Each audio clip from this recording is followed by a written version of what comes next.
This is how to make beautiful fresh scones. First thing you need to do is get your self-raising flour into a mixing bowl.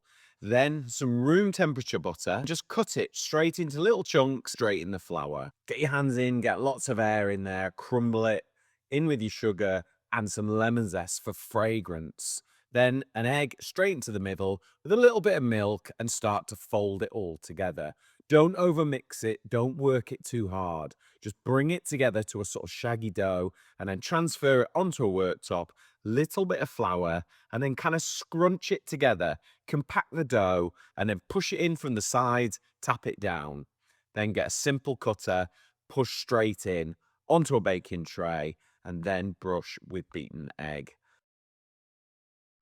If they're sweet scones, I like to sprinkle them with a little bit of sugar just so you get that golden sweet crust as they bake. Into a hot oven, 190 degrees fan, let them cook till they're golden. And now the only thing you need to decide is whether you are cream first or jam first. I like to put my cream on first, then my jam, but some people like to put their cream on at the end. Cream first, jam first, doesn't matter, as long as you make beautiful, fresh scones and enjoy.